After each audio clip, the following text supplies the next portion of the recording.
Tuto by UpBrowsers présente À quoi faut-il penser pour faire un site internet? 1.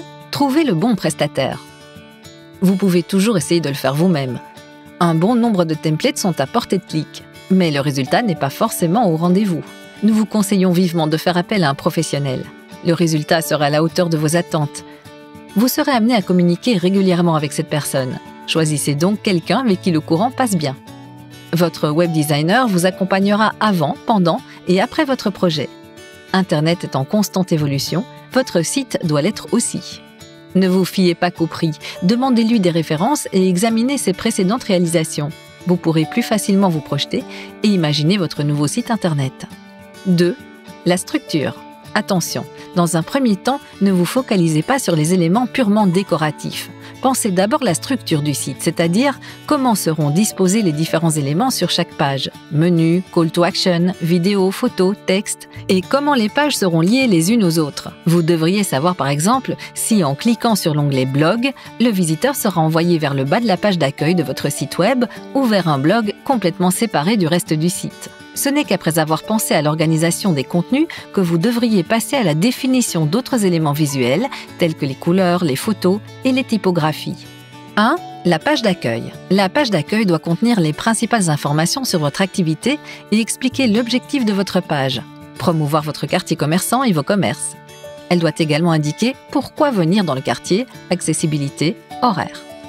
Ensuite, vous pouvez mettre en valeur la diversité de vos commerces en proposant une base de données des commerces de votre quartier par catégorie. Horeca, services, soins à la personne, équipements, etc. Indiquez avec les photos du commerce, des produits ou services, son horaire, sa location et la manière de le contacter. 3. Une page qui présente les événements de votre quartier. 4. Une page blog pour créer du contenu sur des sujets d'actualité touchant votre quartier commerçant. 5. Une page contact qui permet de vous contacter mais qui contiendrait plus d'informations comme un plan, adresse postale, téléphone, fax, email, formulaire de contact et pourquoi pas une partie inscription à votre newsletter. Demandez la création d'un email officiel pour votre site.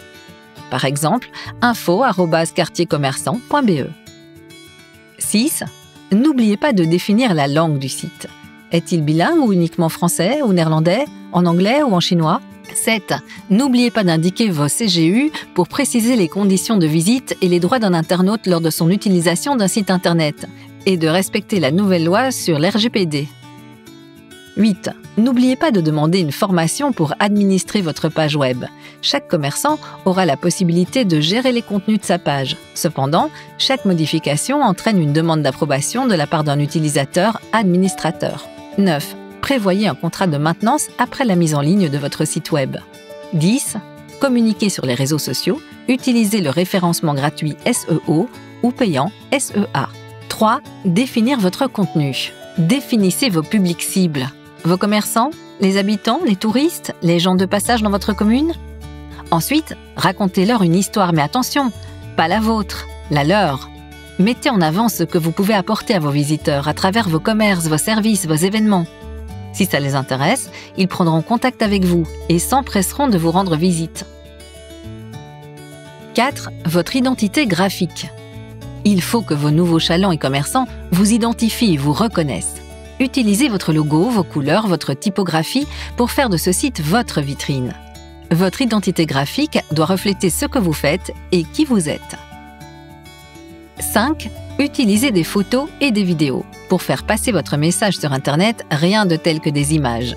On dit à bien juste titre qu'une image vaut 1000 mots. Sur le web, la plupart des gens préfèrent voir des images ou regarder une vidéo plutôt que de lire tout un article.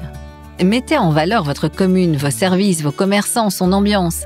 Réalisez des vidéos sur vos activités pour attirer les nouveaux chalands ou futurs commerçants. 6. Faire un bon référencement. Pour valoriser l'ensemble des commerces présents dans le quartier commerçant, il est nécessaire de faire la promotion sur un site web et être bien référencé. L'objectif d'un bon référencement, c'est de voir votre site en première page lors d'une recherche sur le net. Cela permettra à vos nouveaux chalands de vous trouver plus rapidement et de ne pas se tourner vers la concurrence. Besoin d'outils complémentaires pour vous lancer? Téléchargez notre Toolbox.